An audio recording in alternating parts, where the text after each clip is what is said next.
We now present Secrets of Soil by Ann Cleeves, read before an audience at the Bloody Scotland Festival by Leslie Hart.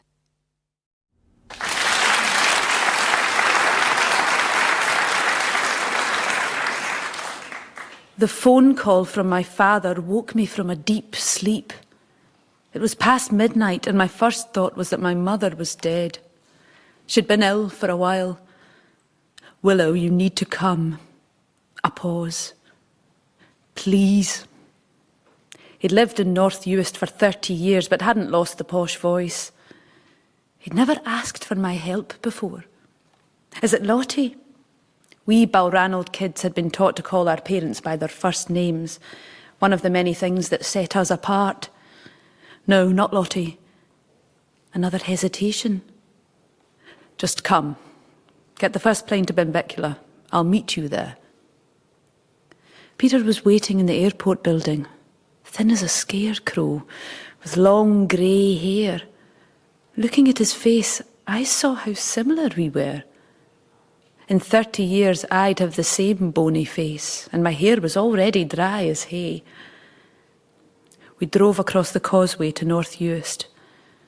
The week before had been unseasonably stormy, but now it was sunny, so the landscape looked drenched in melted butter. Light reflected from the water that's everywhere in the islands, and from the iris beds and the flat macher, yellow with rattle, bird's foot trefoil and little wild pansies. I waited for my father to speak. He'd dragged me here. Let him make the first move. The van bounced across a cattle grid and towards the house where I'd spent my childhood. I remember the place as being full of life. People always came and went in the commune. Students arrived in the summer, attracted by my father's writing about peace, love, and self-sufficiency. Damaged, screwed up, and idealistic people drifted in looking for salvation or a free bed. Now the place seemed lifeless. Peter switched off the engine and jumped out. "Follow me." He could be charming to strangers and journalists, but never to me. My decision to join the police service, the ultimate rebellion for a commune kid, had fractured our relationship beyond repair. We walked down the track towards the dunes past the strip fields where barley and oats grew. Everywhere noise, corn buntings, snipe and lapwings protecting their young. Despite myself, I loved being there again. He stopped sharply where the dunes slipped down towards the bay. The shore was washed clean by the gales, and I could see where he'd been with the ancient tractor, raking up seaweed to fertilise the light shell soil. There was an overhang in the dunes. The recent wind had eroded them, making wave-shaped sculptures held together by marram roots. A hand reached out of the sand. A skeleton. No flesh. Peat preserves bodies, but sand allows for decay. The bones were perfect, the fingers intact. It could have been a sculpture too. There are no ground predators in Uist to disturb a body. I realised that I'd been expecting this since the phone call in the middle of the night and my father's urgent summons. If my mother wasn't dead, then John Ash had come back to haunt me. He was one of the wanderers, the sad and the lonely boys who came to Balranald for comfort or escape. He turned up late one night. I think he'd walked from the ferry, which is miles away. Lottie had taken to him at once. I was her only child, and strong and stubborn as my father, an ugly cuckoo in her nest. John was soft and brown-eyed. He was the companion Lottie had always wanted, dependent and pliable. And I'd killed him. I crouched on the sand and looked more closely at the hand. On one finger there was a silver ring, loose because there was no flesh to hold it. It was tarnished now, but I knew that it would be engraved with a Celtic pattern, Lottie's trademark. She still made jewellery to sell at the Arts Centre in Lochmaddy, and she'd handed out these rings to all her favourites. I stood up and turned to my father. "Why did you call me?" I didn't know what else to do. Another first. My father was famous for his certainty. "When did you find him?" "Last night. I waited till your mother was asleep before I phoned you." He looked at me, and I saw again how old he was. When John Ash arrived at Balranald that summer, Peter had been at the height of his powers. He'd just published The Secret of Soil, and it had become an unexpected bestseller. The commune was thriving. 3 families lived and worked there beside the hangers-on. Peter was living the dream, cultivating the macher in the old-fashioned way. He was an authentic crofter who happened to be articulate, educated and good-looking, charismatic. And like all gurus, he had his disciples. John had travelled a long way to seek him out and worship him. It was humid and thundery the day of John's arrival, midges swarming over the boggy ground near to the house. I was in the kitchen with Lottie when he knocked at the door. He stumbled over the step, exhausted, and Lottie reached out to steady him. Then I was 17 and red-faced after days in the sun, difficult and desperate to fly the nest. He was in his early 20s, a frail university dropout who'd lost touch with his parents. Lottie loved pretty things, and John was very pretty. She took to him immediately, and Peter always needed admirers. So John joined the commune as wide-eyed believer, farm labourer and surrogate son. From the start, I hated his vulnerability, the way he tried so hard to please us. I made no attempt to hide my contempt, but John seemed not to notice. One afternoon I was in the barn, swinging like a kid, when he declared himself in love with me. He stuttered over the words. "I've never met anyone like you." It was all I could do not to laugh. Later, I wondered if his infatuation was feigned to anchor himself into our community. But I don't think he was that calculating. On Friday nights, I'd started going to the Lochmaddy Hotel. The public bar was a rough place of underage drinking and fights. The noise spilled out across the bay, and I'm not sure how the tourists who stayed in the guest rooms got any sleep.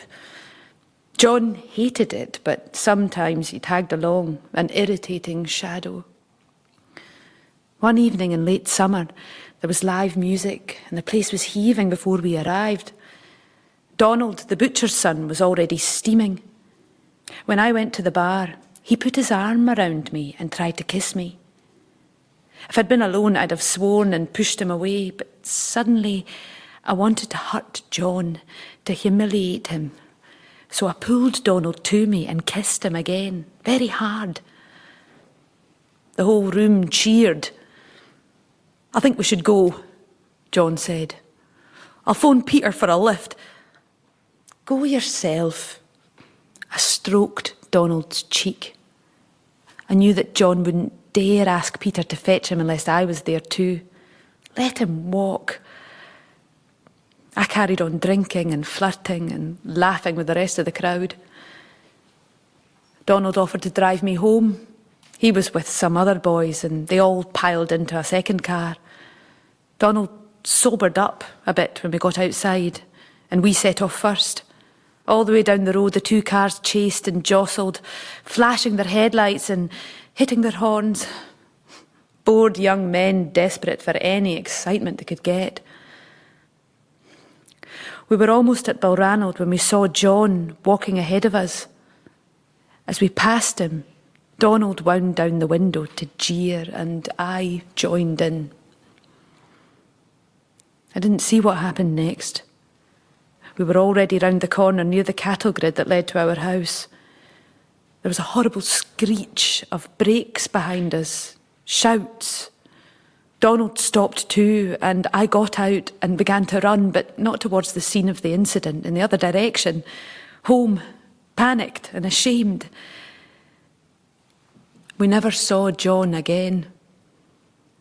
My parents didn't seem too troubled by the sudden disappearance. He was just another young helper who'd found the island life too hard. Lottie blamed me for rejecting him with so little sensitivity. You drove him away. And when I imagined the incident, that was how I saw it. John, hurt by my cruelty, standing deliberately in the path of the oncoming car. The ultimate escape. I suppose it could have been an accident, but I left the island the week later to start college, and I never spoke to Donald or his friends about it. I didn't want to know the details. There was no news about an injured young man on the Balranald Road, so I could convince myself that he had been unharmed, that he had left for an easier life. Until now.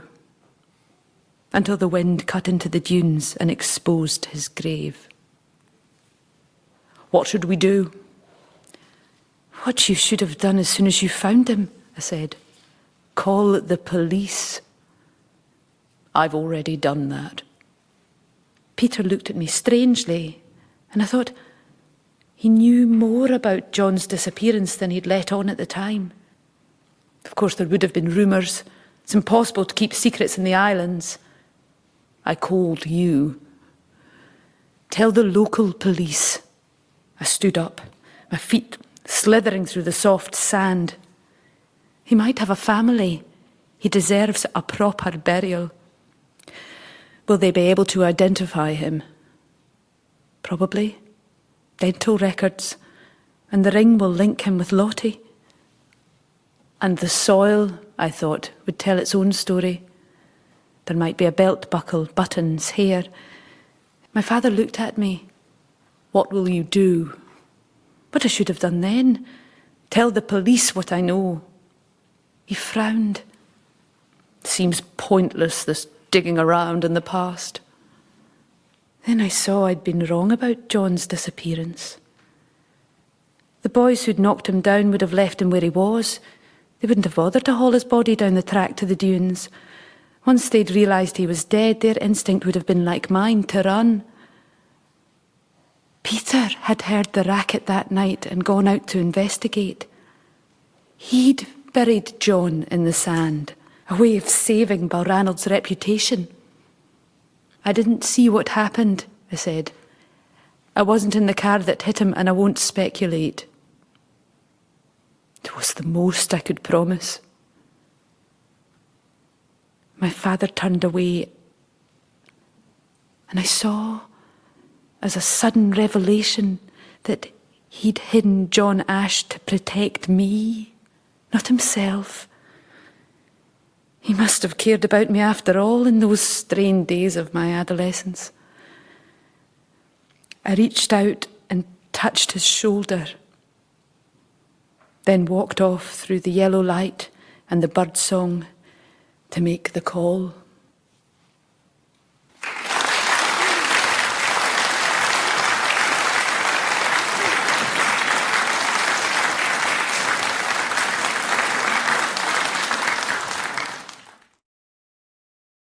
Secrets of Soil was written by Ann Cleeves. It was read by Leslie Hart and produced by Allegra McElroy.